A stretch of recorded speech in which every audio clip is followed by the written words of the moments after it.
What's going on, you guys? Welcome back to the Neighborhood Podcast. One of the hosts of the podcast. My name is Kyle Dabro, and in today's segment, we're going to go over the Thursday night matchup that's going to take place between the Atlanta Falcons and the Carolina Panthers. Just to give you guys a quick preview of this game, when we look at the Falcons, they are sitting at a 4-5 record. They're currently tied with the Tampa Bay Bucks for first place in the NFC South, but the Bucks do hold the tiebreaker over Atlanta in this case. And then when we look at the Panthers, they're sitting at a 2-7 record. The Falcons are coming off of a pretty tough loss at home to the Chargers last week, and the Panthers, they just got blown out by the Bengals last week on the road, losing by 2 to 3 possessions in that game. So both teams are looking to bounce back on Thursday. So Kev, to kick this one to you, we got the Falcons and the Panthers on Thursday Night Football. Who do you think is going to come out on top and why? I'm going to go with Atlanta here. I think Atlanta has been the more consistent team. I think obviously based off of their face-off just 2 weeks ago, I think Atlanta will be more prepared defensively. But A.J. Terrell is unfortunately ruled out for this game already. And I think that Atlanta will find a way to adhere to Baker Mayfield. We all know that he is very loose and careless with the football at times. He has been announced as starter for this week, despite Sam Darnold coming off of the injury report. And at the same time, P.J. Walker just was not getting it done. I know that he had a shining moment against Atlanta 2 weeks ago, but the performance that he had last week against the Bengals was just atrocious. So now this is their third quarterback change this season already.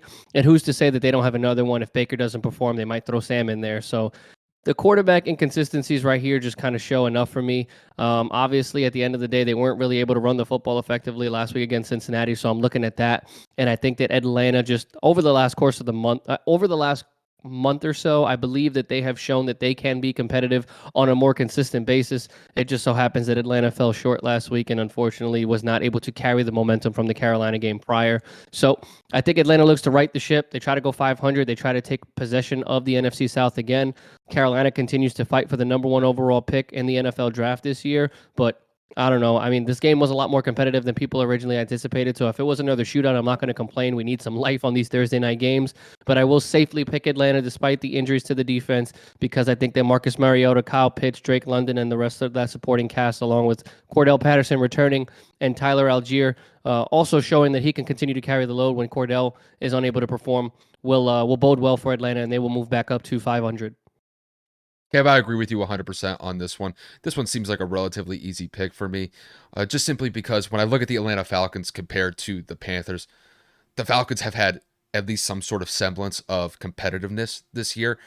I mean, outside of the Buccaneers game with the Panthers, I mean, the Panthers have been an absolute tire fire this year. I mean, that game against the Bengals last week where Joe Mixon just ran all over them, that was an embarrassing performance. And despite the fact that Baker Mayfield's coming into the fold this week for their quarterback position, I just don't think it's going to work out for them. When I look at the Falcons definitely need this game simply just because they had a really tough loss against the Chargers last week at home. And that was despite the fact that Kevin and I had picked the Falcons in that game just based off of the momentum that they had had the last couple of weeks. But even though that it was a tough loss at home, I do think that they could bounce back relatively quickly just because I love the fact that Cordell Patterson is back into the fold and he got an immediate impact for them in that Chargers game last week. He scored 2 touchdowns. He's definitely going to get an increase in his touches.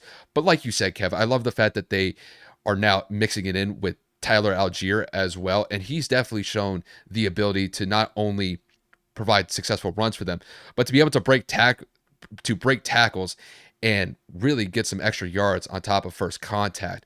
And, you know, when I look at the Falcons with Marcus Mariota at the helm, he definitely needs to step up after last week. If I remember correctly, he only threw for about 100 to 125 yards passing.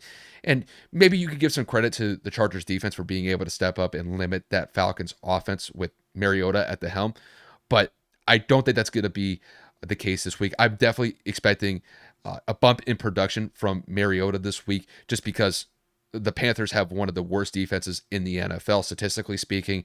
They just gave up 42 points to Joe Burrow, Joe Mixon, and the Bengals last week. I'm not saying that the Falcons are going to put up like that type of production against the Panthers, but I would not be surprised if the Falcons crack somewhere around 20 to 25, maybe at the high end, maybe like a low 30 with their offensive total here. I just don't have a lot of faith that the Panthers are going to be able to match that offensively with Baker Mayfield at the helm. He's been extremely inconsistent the last couple times that he started for the Panthers. He's also dealing with some injury issues on top of it. So we just don't really know what we're going to get from Baker Mayfield leading this Panthers offense that's been inconsistent. And I'm kind of putting that nicely here. I just don't really expect them to do much against Atlanta. And that's despite the fact that Atlanta, relatively speaking, has a subpar defense. But if I had to put a score on this, I do believe that Atlanta's going to win this one relatively comfortably. Somewhere around 7 to 10 points is where I have it. Just to put a score on it, I'm going to say the Falcons win this one 27 to 17. I do believe that Panthers will be able to put up some points against this Falcons defense, but it's just not going to be enough. And the fact that you have Marcus Mariota, Cordero Patterson, excuse me, and then also you got Kyle Pitts in the fold. I just believe that their offensive capabilities could be too much for that Panthers defense to handle. And I think that when it's all said and done, the Falcons bump up to a 5-5 record, and they could potentially be in first place in the NFC South, depending on what happens with the Buccaneers when they go up against the Seahawks this weekend.